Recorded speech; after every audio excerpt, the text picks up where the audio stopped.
Vamos para a palavra Mateus capítulo 16, é a parte 16 do estudo de Mateus.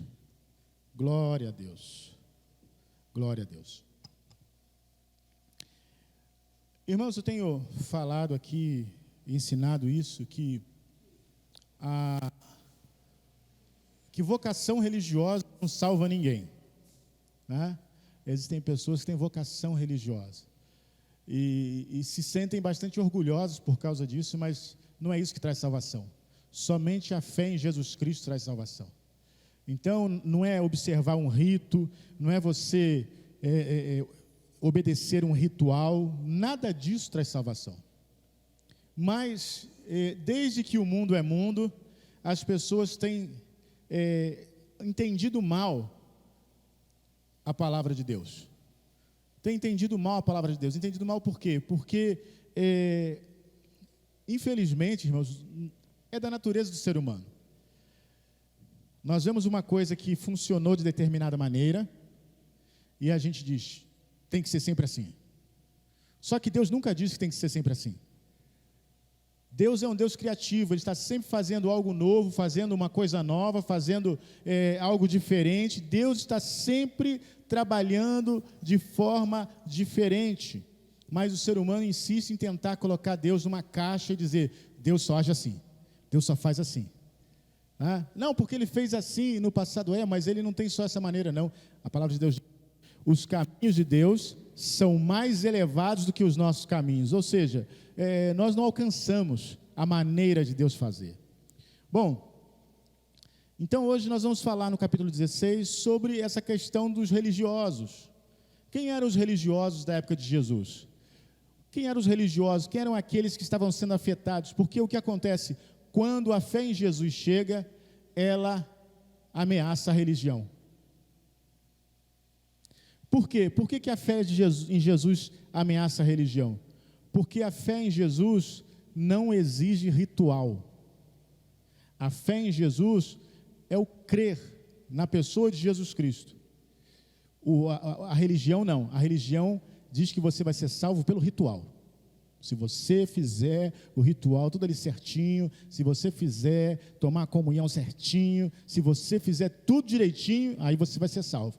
Mas a fé em Jesus não diz nada disso.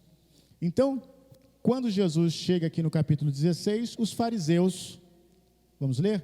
Os fariseus e os saduceus aproximaram-se de Jesus e, para o provar, pediram que lhes mostrasse um sinal vindo do céu. Então, ele lhes respondeu, quando começa a entardecer, dizeis, haverá bom tempo, pois o céu está avermelhado. Ou pela manhã dizeis, hoje haverá tempestade, porque o céu está de um vermelho nublado. Sabeis com certeza discernir os aspectos do céu, mas não podeis interpretar os sinais dos tempos. Esta geração perversa e infiel pede um sinal, mas nenhum sinal lhe será concedido, a não ser o sinal de Jonas. Jesus se afastou e então deles e partiu. Bom, primeiro eu quero destacar que tem dois grupos aqui, fariseus e saduceus.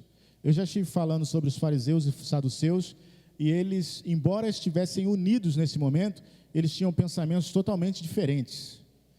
Eles pensavam em coisas diferentes. Os fariseus eram pela lei, né? Eles tinham aquele apego à letra, mas eles criam em alguma coisa. Eles criam que Deus podia falar, eles criam que em anjos, eles criam nessas manifestações sobrenaturais. Já os saduceus não criam em nada disso. Os saduceus não acreditavam em anjo, em espírito, em coisa nenhuma desse tipo. Mas ali naquele momento eles se uniram. Se uniram para quê? Para pressionar Jesus, falando, olha, você é o Filho de Deus, então mostra um sinal. Sabe, irmãos, é com muito carinho que eu vou falar isso. né? Com muito carinho que eu vou falar isso. Mas muitos crentes vivem pedindo sinal a Deus. Ah, Senhor, eu quero um sinal. Ah, Senhor, eu quero um sinal. Ah, Deus não está falando comigo. Eu não sei o que fazer.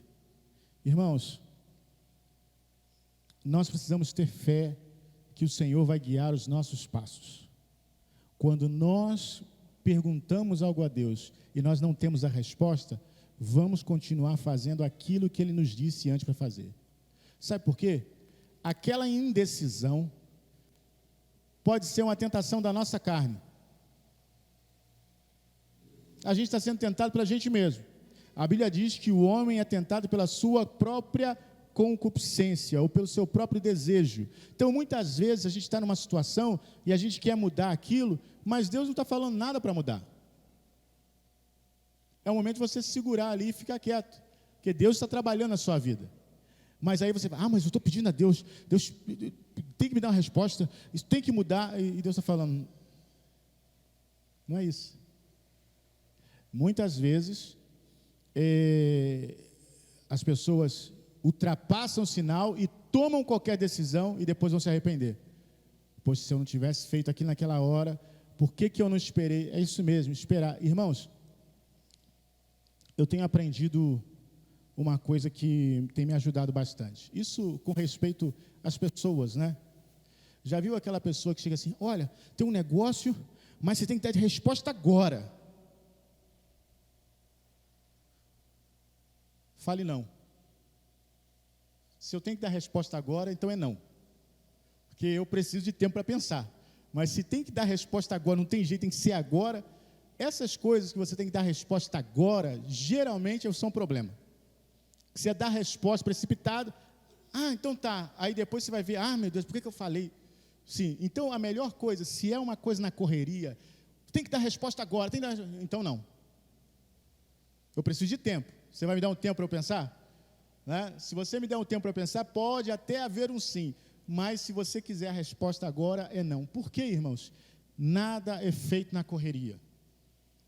Ou tudo que é feito na correria, depois gera problemas, gera arrependimento.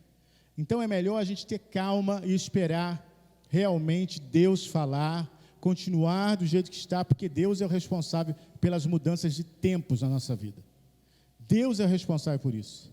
Né? E às vezes a gente fala assim, não, Deus falou comigo. Quanta gente, Deus falou comigo que eu tenho que fazer isso. E eu como pastor, sabe o que eu faço? Quando alguém chega para mim e fala assim, Deus falou comigo, eu falo amém. Eu não tenho nada que falar, irmãos. Pode ser a coisa mais absurda, a pessoa fala, Deus falou comigo, amém. Porque se você está falando que Deus falou com você, quem sou eu para falar que não foi Deus que falou com você? Você está entendendo? Aí depois você diz, poxa pastor, por que o senhor não falou comigo? Eu falar? Mas você falou que Deus falou com você, como é que eu vou falar que... Então essa questão de sinal é geralmente uma coisa de religioso, sabe? Eu preciso de um sinal, tudo eu preciso de um sinal, tudo eu preciso de um sinal. Não, o justo vive pela fé, o justo não vive por sinais. E aí os religiosos pressionaram Jesus, mas que sinal que você faz para a gente crer? Irmãos, nós não precisamos de sinal para crer em Deus. Nós já temos o penhor do Espírito, a Bíblia fala isso. Nós não precisamos de sinal, se Deus fizer um sinal aí, eu acredito, se Deus fizer, não, nós não precisamos. E aí Jesus responde, fala, é uma geração infiel, uma geração adúltera, que está pedindo um sinal, mas nenhum sinal vai ser dado a eles, a não ser o sinal do profeta Jonas. Qual é o sinal do profeta Jonas? O profeta Jonas ficou 3 dias no ventre do peixe. E ele diz, assim como o profeta Jonas ficou 3 dias, vê como é que Jesus é citado em toda a Bíblia? Lá em Jonas, os 3 dias que Jonas passou na barriga do peixe, é também um tipo, uma representação da própria morte e ressurreição de Jesus. Jonas esteve morto 3 dias no ventre do peixe.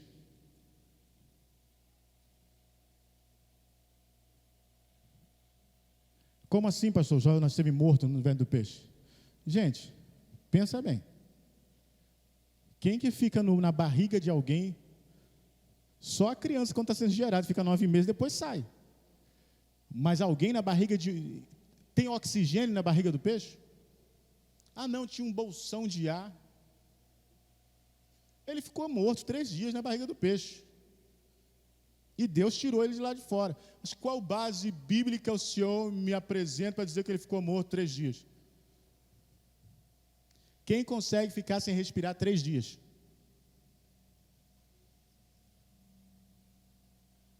Só que Deus segurou a vida dele ali, falou com ele, no ventre do peixe, e de lá tirou ele. E Jesus fala, olha, esse é o sinal que vocês vão ter. Assim como o Jonas ficou 3 dias no ventre do peixe, e o Filho do Homem também vai ficar 3 dias na terra. Antes que alguém fale assim, não morreu não, Jonas orou de lá. Eu sei, eu li o texto já umas dezenas de vezes. Eu sei que ele orou da barriga do peixe. Mas quem disse que depois que morre não pode orar? Não, mas depois que morre não ora, pastor. Aí não... Irmãos, as coisas de Deus são insondáveis. Deus fez algo de sobrenatural ali. Ninguém sobrevive 3 dias sem respirar. E Jesus usou isso como sinal para a sua própria situação. Logicamente que os fariseus e os saduceus não entenderam nada. Logicamente, porque eles não estavam dispostos a entender. Você já reparou que entender é uma questão de disposição? Entender é uma questão de disposição. Por exemplo, 2 exemplos. Quando uma pessoa, você gosta muito de uma pessoa, gosta muito mesmo, qualquer coisa que a pessoa fala, você já, tá bom, tudo beleza. Ou se você precisa muito de uma pessoa, muito mesmo, qualquer coisa, não, tá bom, tudo beleza. Mas se você já tem um certo ranço da pessoa, olha, o camarada pode falar o que for, pode vir te elogiando, tá?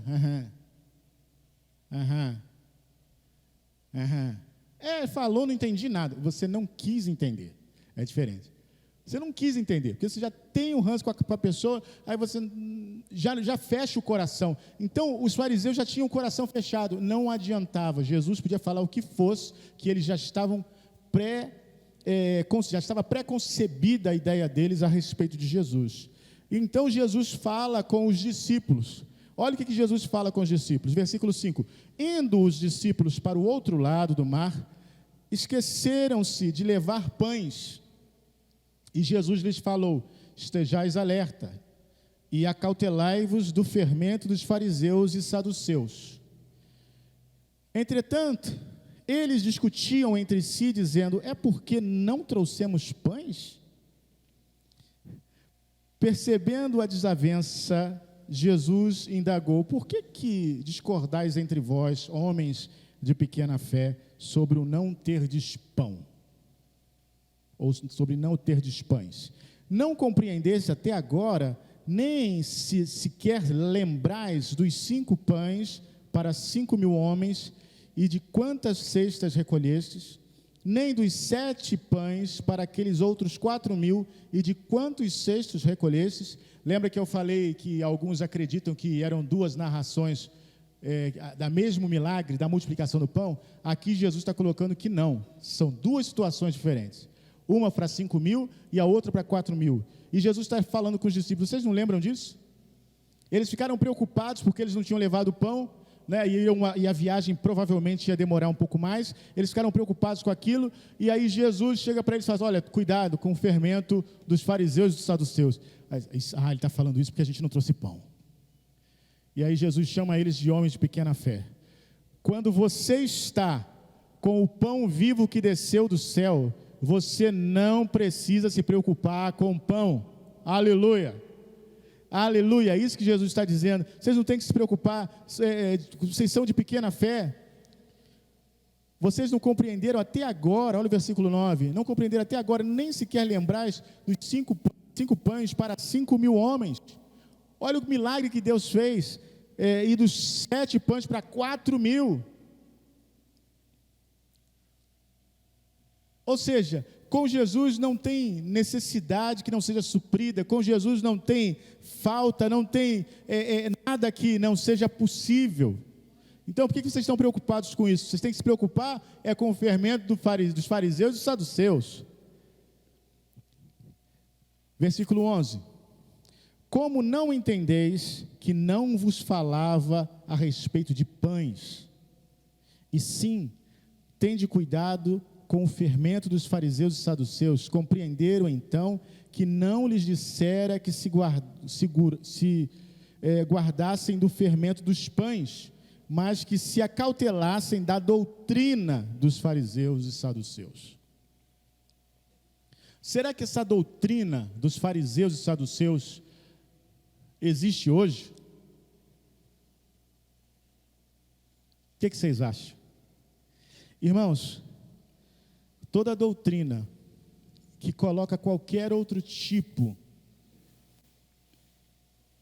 de ação para se receber qualquer coisa de Deus, toda doutrina, essa é a doutrina dos fariseus e saduceus, porque a doutrina dos fariseus era justamente isso, baseada no fazer. Nós temos os nossos rituais, nós temos a nossa observância da lei, e por isso o nosso Deus nos ouve e nos atende. E Jesus, tomem cuidado com isso, porque eu estou trazendo um novo mandamento, eu estou trazendo um novo caminho. Lá em Hebreus fala, pelo novo e vivo caminho que Ele nos consagrou. Ele trouxe um caminho novo. E qual é o caminho novo? O caminho novo é o seu próprio sangue. Então tome cuidado, porque há um novo caminho. Se vocês pegarem o caminho dos fariseus e dos saduceus, vocês vão errar. Vocês vão estar no caminho errado. Vocês precisam pegar o caminho que é o caminho certo. E tem muito crente hoje pegando o caminho errado. Pegando o caminho errado. Sabe, quando nós falamos da graça de Deus, e falamos que nós recebemos tudo pela graça, que nós somos salvos pela graça, que não porque nós andamos certo, tem gente que ouve isso e entende que a gente está dizendo que pode pecar. Ninguém falou isso, ninguém disse isso. Ué, então eu posso pecar de qualquer forma que Deus me atende do mesmo jeito? Não é isso que eu estou falando. Estou falando que você não recebe nada por andar certo. Agora, quando você recebe a Jesus, você recebe a capacitação para andar correto. É isso que nós estamos falando. É a ordem das coisas. Eu já vi gente até falar assim, isso aí está desviando o povo, está incentivando o povo a pecar. Não é nada disso. Só está dizendo a ordem correta. Nesse quesito, a ordem dos fatores altera sim o produto final. Altera. Porque eu preciso crer, receber Jesus, e aí Ele vai me capacitar para vencer o pecado na minha vida. Não é a minha confissão, não é o meu arrependimento que vai ser colocado na frente e as coisas vão acontecer, não é isso. Então, quando a gente fala isso, é isso que Jesus está falando, cuidado com o fermento dos fariseus, porque a religião, irmãos, ela é agradável à nossa carne. Como assim, pastor? Sim, a religião é agradável à carne. O sacrifício é agradável à carne. Pastor, não é não. É sim, é sim. A carne gosta de sacrifício, porque depois do sacrifício vem a sensação de prazer de que eu fiz. Veja bem, vou te dar um exemplo simples. Você é pai e você é mãe. E você passou aí 20, 30 anos da sua vida acordando cedo, trabalhando, se esforçando, aguentando o patrão chato, buzinando no seu ouvido. Você aguentou tudo isso. Mas depois de 25 anos, você vê sua filha ou seu filho formado. Você sente orgulho disso. Fala assim, valeu a pena. Eu fiz um sacrifício, mas valeu a pena. Sacrifício não dá orgulho? É lógico que dá orgulho. Quando a gente vê o resultado do sacrifício, a gente fica orgulhoso. Viu? Isso faz parte de nós, mas aí a graça vem tirar isso, com respeito à salvação, não. Por isso que Paulo diz, pela lei ninguém vai se justificar diante dos homens. Aí a gente lê lá em Tiago, não, a lei, a fé sem obras é morta. Só que Tiago está falando de outra coisa ali. pessoal acha que Tiago está em contradição com Paulo, ali estão brigando, ali não tem nada de brigando. Tiago concorda, sabe o que o Tiago diz? É que as obras nos justificam diante dos homens, não diante de Deus, mas diante dos homens. Por que acontece? Porque se eu falo que tenho fé, só Deus pode sondar o meu coração. Eu não tenho como te mostrar a minha fé. Eu não tenho como mostrar isso. Mas Deus sabe o meu coração, Deus conhece, sabe se eu tenho fé ou não. Mas como é que você sabe que eu tenho fé? Quando você vê alguma coisa que eu faço. Poxa, vê só Abraão. Abraão saiu do meio da terra, da terra dos parentes dele, ele foi embora, ele ofereceu o seu filho. Tudo isso, irmãos, para nós, como esse homem tinha fé, mas para Deus não quer dizer nada, porque Deus olha o coração, e Deus não precisa disso para saber se você tem fé ou não. Então não adianta, né? Quando a gente estava conversando isso lá em casa, quando a gente ora assim, Senhor, eu preciso tanto disso, eu queria tanto aquilo, mas seja feita a tua vontade. Deus sabe se esse seja feita a tua vontade é de coração ou é da boca para fora. Deus sabe, né? A gente fala assim, seja feita a tua vontade, mas no fundo assim, não, faz a minha. Aí a gente fala assim, não, mas eu sempre falo, porque, né, é humildade. Não, não é, se Deus souber como é que é o seu coração. Então, na verdade, não como esconder nada de Deus, né? Eu estou falando para Deus, Deus, eu me arrependo, eu me humilho, mas Deus sabe se não arrependeu mesmo. A gente vê a pessoa aqui na frente chorando, lágrimas, e fala assim, puxa, olha, fulano foi tocado mesmo, está arrependido. Isso é o que a gente pensa. A gente não sabe nem pelo que a pessoa está chorando, mas Deus sabe. De repente todo mundo está pensando que, olha como é que foi tocado, é outra coisa, não tem nada a ver. Aí Deus está vendo o coração. Então essas coisas, irmãos, muitas vezes as obras nos justificam diante dos homens, não diante de Deus, porque Deus não precisa de obra para conhecer o coração do homem. Deus vê lá dentro. Alguém pode olhar para você e achar assim, fulano, sei não, Deus conhece seu coração. Alguém pode olhar para você e falar assim, fulano não é muito crente não. Deus conhece seu coração e sabe de repente que você é mais crente do que muito crente. A verdade é essa, né? Então a gente julga a aparência. Quantas vezes nós somos julgados, irmãos? Quantas vezes? Tem gente que me julga, é sério assim, né? Meu Deus do céu, dá até medo de falar perto dele, que ele parece que ele vai dar uma bronca na gente a qualquer momento. Isso é julgamento, irmãos. Mas Deus conhece o meu coração, aleluia. Mas o homem faz esse julgamento, mas Deus sabe na verdade quem nós somos. Então vamos lá. E aí Deus revela, Jesus revela, né? Deus revela através de Jesus Cristo. Vamos lá, versículo 13. Quando Jesus chegou à região de Cesareia de Filipe, consultou seus discípulos: quem as pessoas dizem que o Filho do Homem é? E eles responderam: alguns dizem que é João Batista, outros Elias, e ainda há quem diga Jeremias ou um dos profetas. Então Jesus interpelou: mas vós, quem dizeis que eu sou? E Simão Pedro respondeu: tu és o Cristo, o Filho do Deus vivo. Ao que Jesus lhe afirmou: abençoado és tu, Simão, filho de Jonas, pois isso não foi revelado a ti por carne ou sangue, mas pelo meu Pai que está nos céus. Da mesma maneira, eu te digo que tu és Pedro, e sobre esta pedra edificarei a minha igreja, e as portas do Hades não prevalecerão contra ela. Eu darei a ti as chaves do reino dos céus, e o que ligares na terra haverá sido ligado nos céus, e o que desligares na terra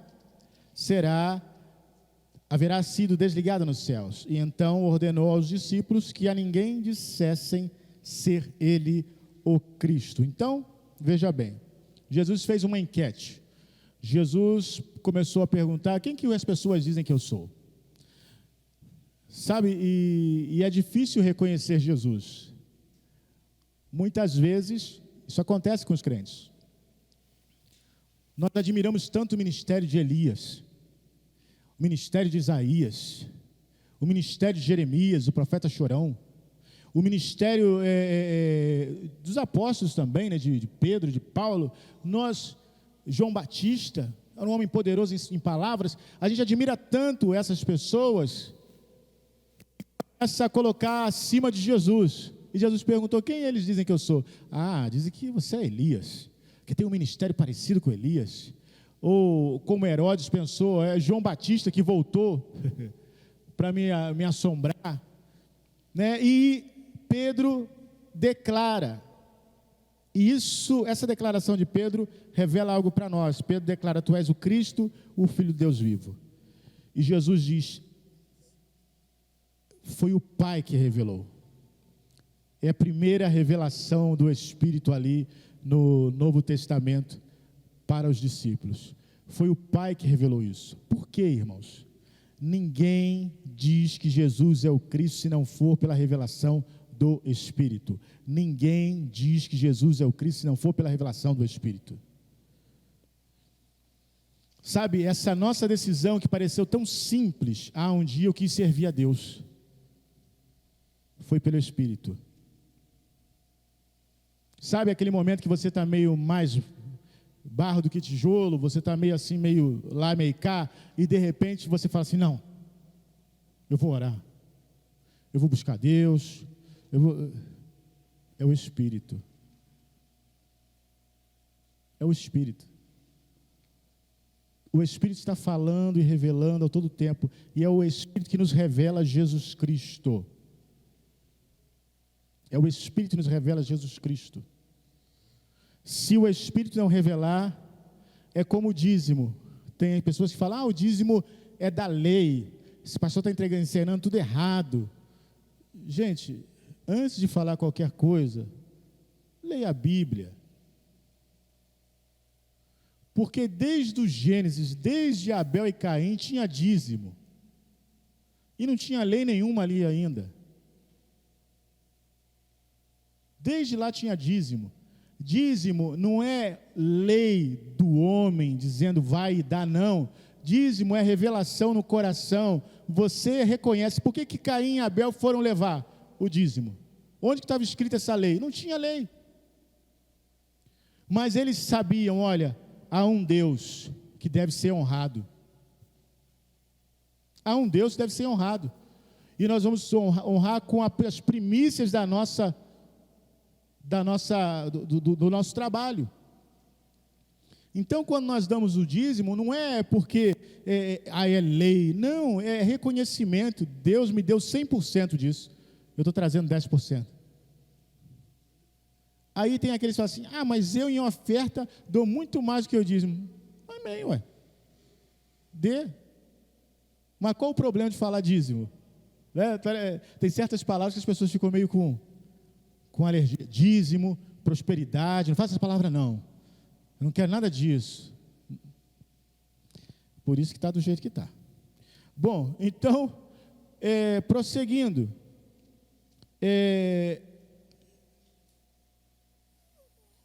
Não era da lei. E Jesus disse para Pedro: olha, isso é a revelação. Foi revelado a você. Revelado. Não foi a carne nem o sangue, não. Mas foi o Pai que está nos céus.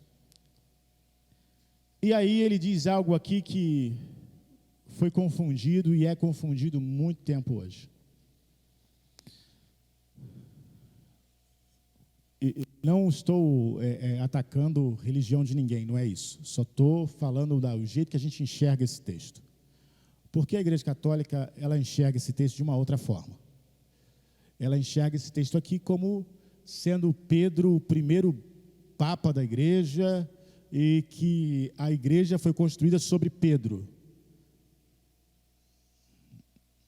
Jesus é a pedra angular, não Pedro é a pedra angular. A igreja é construída sobre Jesus. Jesus é o fundamento, não é Pedro. Quando Jesus fala, muda o nome de Pedro de Simão para Pedro. Por que ele faz isso? Porque Simão, irmãos, era igual João hoje. É João para tudo quanto é lá. José, como tem José? Simão era assim também. Se você der uma leitura rápida da Bíblia, você vai ver uns 10 Simãos. Tinha Simão o mágico, Simão o curtidor, Simão. Simão era um nome muito comum na época. E aí Jesus troca e diz, agora você vai ser Pedro. E depois ele fala sobre essa pedra, mas ele não está falando sobre esse Pedro, não. Ele está falando sobre a declaração que Pedro dá, que tu és o Cristo, o Filho. Sobre essa pedra eu vou edificar a minha igreja. Sobre essa verdade de que eu sou o Cristo, eu vou edificar a minha igreja. Não é sobre a vida de Pedro, não, mesmo porque Pedro era oscilante demais. Aí alguém vai falar assim, não, pastor, mas só antes do Pentecostes, depois do Pentecostes, veio, ele pregou lá e 3.000 foram convertidos. E momentos depois, você vai ver lá em Atos, Pedro lá comendo com os gentios, felizinho da vida, aí chegam os da circuncisão, aí Pedro faz o quê? Aquilo que todo mundo que quer ficar bem, que todo mundo faz. Ele se afasta, eu não estava comendo com ele não, eu não conheço eles. Aí Paulo chama a atenção dele, olha só, você agiu errado, você estava aqui comendo, não tinha problema nenhum, chegou os da circuncisão, você começou a se esquivar e fingir que você não conhecia os gentios. Então quem era Pedro? Um homem comum, como qualquer um de nós, que tem contradição, que tem problema, que uma hora é uma benção, mas tem fraqueza. É isso. Então Jesus nunca colocaria a igreja sobre uma pessoa. Alguém pode falar, não, mas é Pedro, é santo. Irmãos, todos os santos eram homens, como nós somos homens e mulheres. Eles foram escolhidos por Deus, não porque eles tinham, mas porque pela vontade de Deus. Muitos não tinham nada. Paulo era perseguidor da igreja. Ele prendia os crentes. Então, isso aqui, para nós é muito claro, sobre essa pedra, ou seja, sobre essa declaração, a pedra angular é Cristo, a pedra é Ele, a pedra não é Pedro. Mas nós também somos pedra, porque a Bíblia diz isso, que nós somos como pedras vivas. Então o que acontece? Pedro pode ser a primícia das pedras, mas a pedra principal é Jesus Cristo. Pedro pode ser o primeiro que teve a revelação de que ele é o Cristo, mas a pedra angular, a pedra de esquina que foi rejeitada pelos construtores, mas que é eleita e preciosa para Deus, é Jesus Cristo. Amém? Então, se alguém vier e falar assim, mas Pedro, olha, desculpe, eu não acredito assim. Porque para nós, o centro da nossa fé é Jesus. A razão da nossa fé é Jesus. A pedra principal da nossa fé é Jesus. Mas e os santos, Pedro, João, foram todos servos de Deus. Até Tiago, que era meio-irmão de Jesus, escreveu a respeito de si mesmo, Tiago, servo de Jesus Cristo. Então, se eles mesmos se enxergavam assim, como é que nós vamos enxergar de forma diferente? Ok? E então, para nós fecharmos, versículo 21. A partir daquele momento, Jesus começou a dizer aos seus discípulos que era necessário que ele fosse para Jerusalém e sofresse muitas injustiças nas mãos dos anciãos, dos chefes, dos sacerdotes e dos escribas, para então ser morto e ressuscitar ao terceiro dia. Veja bem, Jesus avisou, esse é o capítulo 16, Aqui diz que Jesus, daquele momento em diante, que eles tiveram essa revelação de que ele era o Cristo, ele começou a dizer: olha só, vou falar com vocês abertamente, eu vou ser rejeitado pelos anciãos, eu vou ser rejeitado pelos líderes do povo, eu vou ser rejeitado pelas autoridades, eu vou ser entregue a eles, vou ser crucificado, vou ser morto e vou ressuscitar. Ele começou a falar. Agora, quando isso acontece, é engraçado que os discípulos não entendem. Mas como é que pode? Mas ele disse aqui, ele está dizendo. Já reparou como é que a gente não ouve? A gente não ouve. Como pastor, às vezes a gente acha que fala demais. Eu, às vezes, acho que falo demais. Só que alguém já disse que a gente nunca fala demais, a gente nunca ensina demais. Se um dia, vocês, ou se vocês já são capazes assim, de repetir exatamente tudo que eu falo, então eu estou cumprindo bem o meu papel. Porque o objetivo é esse. E o pastor pegou esse texto, olha, ele vai falar isso, então estou cumprindo o meu objetivo. Você já sabe até o que eu vou falar, esse aí é o objetivo. Imagina um professor na sala de aula. O professor está dando aula de história, aí ele pergunta: aluno fulano de tal, o que aconteceu no ano de 1800 e tarará? Ah, eu sei não. Professor, mas eu falei isso aula passada o tempo todo. Ah, eu não vi, não você veio, está aqui seu nome que você veio. Ah, professor, não sei não. A decepção do professor, vou falar tudo de novo. O que o professor pensa? Não me ouve, não me ouviu. Isso é a coisa mais natural de acontecer. Agora, quando o professor começa, porque as margens do rio e tal, vai falar da guerra que aconteceu no ano de 1900, então eu estou cumprindo bem meu papel. É isso aí mesmo. Pastor, porque os que receberam a abundância da graça, vai falar isso aí mesmo. Esse é o objetivo. Quando todo mundo estiver assim, irmãos, qualquer um vai poder falar, porque você não precisa nem se preocupar, é só repetir. Meu pastor fala isso, ó. Fala, nossa, como é que você sabe essas coisas? Só escutar meu pastor falando todo domingo, toda quarta, todo dia de manhã, que você vai falar as mesmas coisas. Irmãos, isso é bênção de Deus, isso é proteção para o nosso coração. Porque aquilo que a gente sabe acompanha a gente. Jesus falou, começou a dizer abertamente, versículo 22. Pedro, porém, olha aí, chamando-o à parte, começou a admoestá-lo, dizendo: Deus seja gracioso contigo, Senhor. De modo algum, isso jamais te acontecerá.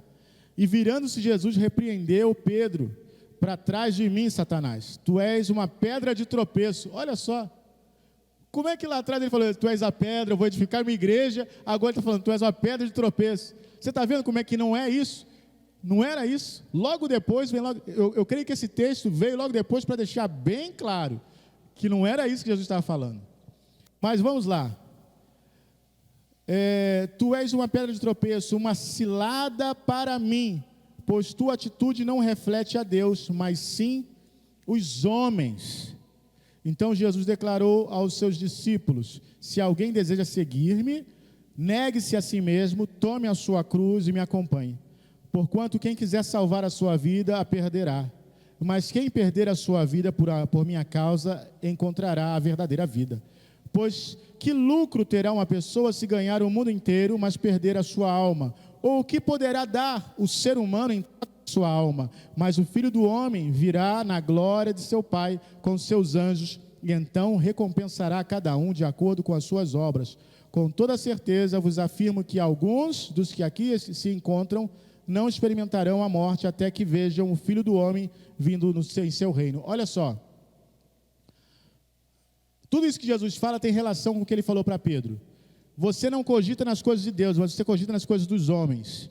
O que é o pensamento do homem? E eu ouvi um professor meu que eu tive na faculdade de teologia dizendo isso, né? E Jesus falou exatamente isso para Pedro: olha, você está pensando nas coisas dos homens. O professor falou assim, como eu nunca fui de discutir, eu deixei barato, deixei ele falar e fiquei quieto. Ele falou assim, porque eu acho que Jesus morreu na hora errada. Que não era a hora para ele morrer ali. Que o ministério dele poderia... Irmãos, Jesus fala, eu vim por essa causa, eu vim para morrer pelos pecados da humanidade. Ele cumpriu perfeitamente o seu ministério. Só que assim como Pedro, muita gente acha que se morrer é derrota. Ah, morreu. Ih, coitado, derrota. Irmãos, a morte de um crente nunca é derrota. Nunca é derrota. Muito menos a morte de Jesus. Mas Pedro estava preocupado. Que isso? Jovem ainda, 33 anos, que isso, Senhor? Isso não vai acontecer contigo, não. Deus tem misericórdia de você. Você está muito novo. Esse é o pensamento humano. Não é o pensamento de Deus. É isso que Jesus está falando. Então, quem quiser guardar a sua vida, quem quiser salvar a sua vida, vai perder. Quem ficar pensando nas coisas humanas, na forma que o mundo pensa, vai perder. Agora, quem perder a sua vida por amor a mim, irmãos, todos nós estamos aqui, somos novos. Pelo que diz a Bíblia, a gente deveria viver até os 120 anos. Ser como Moisés. Moisés, com 120 anos, ainda tinha força para fazer tudo que tinha que fazer. A gente com 120 anos deveria deitar na cama assim, bem, depois de ter comido um prato de feijoada, deitar na cama e simplesmente não acordar mais. Pronto. Isso deveria ser o certo. Só que não é assim. Alguns vão mais cedo, alguns nem nascem. Mas quando nós pensamos isso é a coisa do ser humano, o propósito de Deus vai acima de qualquer outra coisa, a gente não entende. Eu vou terminar. Só vou fazer esse comentário agora. Um dia eu estava numa reunião e eu ouvi um pastor dando anúncios e falando nesse período de Covid, as pessoas que morreram, e ele falando sobre um pastor que tinha morrido de Covid, e ele deu a seguinte notícia assim: perdemos mais um para a Covid. Eu respeitei, era um pastor mais velho, mas eu fiquei no meu lugar ali pensando, está cogitando nas coisas dos homens, não nas coisas de Deus. Irmãos, nós não perdemos ninguém para a Covid, nós não perdemos ninguém para câncer, nós não perdemos ninguém para acidente, nós não perdemos ninguém para bala perdida, nós não perdemos ninguém para queda de escada, nós não perdemos ninguém para coisa nenhuma, irmãos. Nós somos do Senhor. A Bíblia diz isso: se a gente vive, é do Senhor, se a gente morre, é do Senhor. A gente não perde ninguém, não. Ninguém é perdido. Com Cristo todo mundo foi achado. E está guardado, a vida é preciosa, está com Deus. Então, nada de dizer, perdemos mais um, perdemos nada. E a Bíblia diz que a gente vai se encontrar. Então, esse tempo aqui que a gente teve aqui, 20 anos, 10 anos, 5 anos, 30 anos, 40 anos, 50 anos, 60 anos, 120 anos, não vai parecer nada, porque lá vai ser uma eternidade. Você não vai nem ter conta de dia. A gente às vezes fica assim, poxa, dia 12, já dia 13, meu pai, o mês está metade ainda e o dinheiro já foi embora. Meu pai, aqui a gente fica pressionado assim, lá não vai ter nada disso, irmãos. Lá, todo dia, tem uma música que eu gosto que diz, todo dia vai ser igual domingo, aleluia. Todo dia vai ser domingo lá. Todo dia vai ser dia de folga, aleluia. Mas pastor, não disseram que a gente vai trabalhar lá no céu?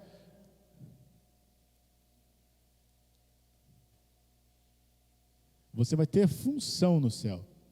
Agora não pense em trabalhar não, porque o céu não precisa de trabalho. O céu já está feito. A gente não vai construir nada lá. Jesus que falou, vou lá preparar o lugar para vocês. Não é a gente que vai chegar lá e vai, ainda vou ter que arrumar minha cama aqui. Não é isso não. A gente vai chegar lá e o negócio está pronto. Então, mas qual o trabalho? Não fala que a gente vai trabalhar. Esquece, lá você vai descansar. Lá você vai desfrutar. Não pensa em trabalho não. Trabalho é aqui para a terra. Lá no céu É glória, né? Aleluia. Vamos